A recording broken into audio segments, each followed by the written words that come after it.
네 마누라한테 미쳐서 얘를 버리겠다고? 이런 군요 같은 거.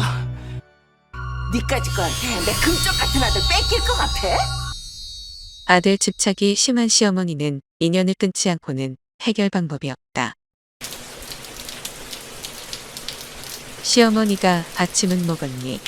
오늘은 뭐 먹었니? 하고 묻는 것은 정말로 궁금해서 묻는 게 아니라 구박할 이유를 만들기 위해서 묻는 것이다.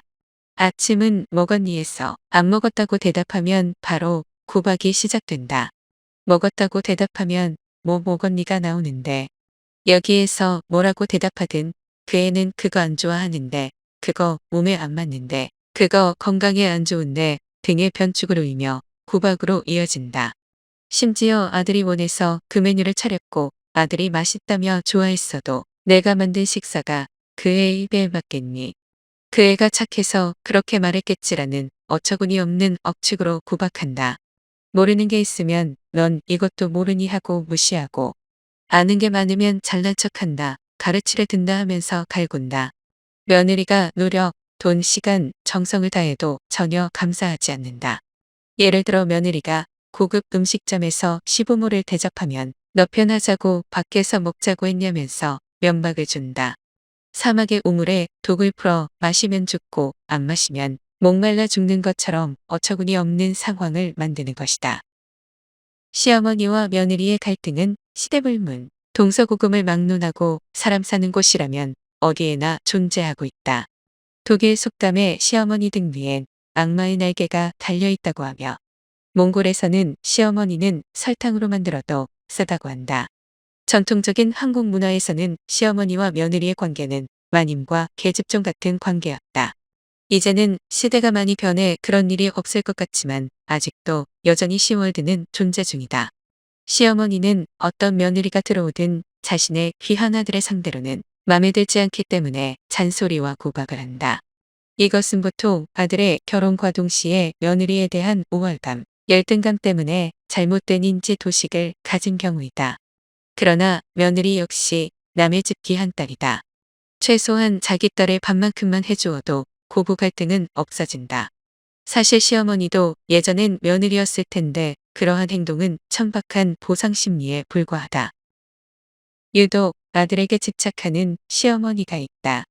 이런 사람은 남편과 사이가 안 좋을수록 남편의 경제력이 약할수록 아들 집착이 더 심해지는 경향이 있으며 거기다 남편이 없거나 외동아들일 경우엔 완충작용을 해줄 다른 가족이 없어 시어머니와 며느리가 1대1의 권력 다툼 상대가 되기 때문에 며느리 구박을 안 하는 경우는 보기 어렵다.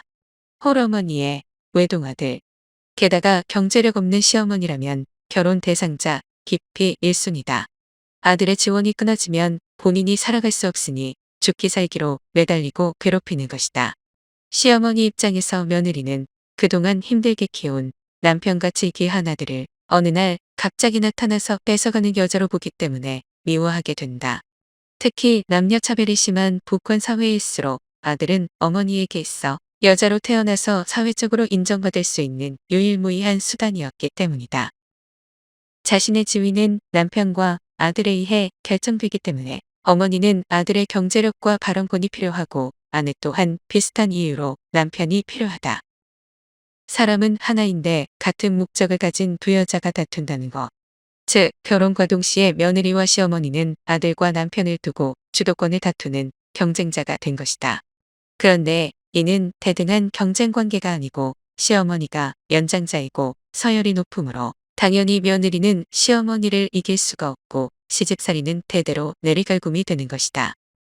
남편이자 아들인 남자가 사망하여 쟁취할 대상이 사라졌거나 며느리의 경제력과 발언권이 아들보다 더 큰 집에서 시집살이가 없는 것은 시어머니의 시집살이는 주도권 다툼이라는 증거라 하겠다.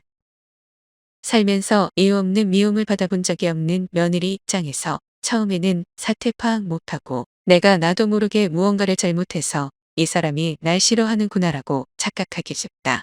그러면 괜히 힘들어진다. 예를 들어 며느리가 돈을 잘 버는 것이 기분 나쁘다며 싫어하는 경우가 있는데 이건 직장을 그만두지 않는 한 비위를 맞출 방법이 없다. 싫은 건 그냥 싫은 것이다. 정성을 다하면 알아줄까? 잘하면 좋아할까? 싫어하는 것을 그만두면 덜 갈굴까? 그런 거 없다. 그냥 대놓고 시비를 걸 수 있는 핑곗거리가 필요했을 뿐이지. 정작 그 일 자체는 문제가 아니다. 정성에 감동받으면 변할 수도 있지만 시간이 오래 걸리는 일이므로 노예 생활을 원하는 것이 아니라면 굳이 그럴 필요는 없다. 그리고 정성을 안 들여도 어차피 시간이 지나 계속 나이를 먹으면 약해지면서 변할 사람은 변한다. 변하지 않을 사람은 80이나 90이 돼도 안 변한다. 너무 심한 스트레스를 겪을 경우 이혼하게 될 수도 있다. 그렇게 되기 전에 중재하도록 노력해야겠지만 10월드 문제는 절대로 칼로 무배되지 갈라설 수 없는 문제이다. 보수적인 집안이라면 며느리들은 제사, 명절에 노동력을 제공해야 하고 얼굴을 덜 마주치는 게 최선이지만 그것조차 허용을 하지 않는다거나 계속 전통 악풍습을 강요한다면 계속 붙들고 있지 말고 결단을 내리는 것이 좋다. 세상엔 원래 내 마음대로 되지 않는 일, 내 마음대로 되지 않는 사람이 있다는 걸 기억해야 한다. 아기의 받침말을 들으면 최대한 잊어버리고 웃어 넘겨야. 여행 갔던 추억, 다른 재미있었던 기억을 떠올리며 어이없는 말들은 귓등으로 흘려버려야 정신 건강에 좋다. 그래도 견디기 힘든데 이혼은 하기 싫다면 자기 부모든 배우자의 부모든 인연을 끊는 것이 유일한 방법이다. 그동안 모르고 살아서 그렇지 자식의 배우자에게 악독하게 대한다면 원래 그 부모의 인성이 문제가 있는 것이므로 남자든 여자든 결혼 후에는 자기 가정이 최우선이고 결혼 이후엔 더 이상 부모의 소속이 아니기 때문이다. 이렇게 인연을 끊을 정도의 문제가 있었다면 이후 부모 쪽에서 연락을 해오더라도 관계가 좋아질 일은 별로 없다. 왜냐하면 그쪽이 아쉬워서 연락해온 경우가 대부분이기 때문이다. 결혼 전에 막말을 하거나 이상한 틈이 보이는 예비 시부모라면 사태 파악을 일찍 할 수 있어서 결혼을 피할 수 있겠지만 보통 결혼 전에는 상대방 부모님이 성격 파탄자인지 알 수 있는 방법이 사실상 없다. 상대방의 부모님이 아내나 남편을 길렀으니 상대방을 보면 되지 않느냐 하고 반문할 수 있지만 그것도 쉬운 것은 아니다. 평소에는 멀쩡하고 평범한 사람이었다가 자식에 관련된 일이라면 돌변하는 사람이 많기 때문이다. 많은 남자들이 우리 어머니는 내게 잘해주니까 내 아내도 딸처럼 여기고 잘해줄 거다라고 착각하는 경우가 많다. 그야 자기 자식이니까 당연히 잘하는 것이지.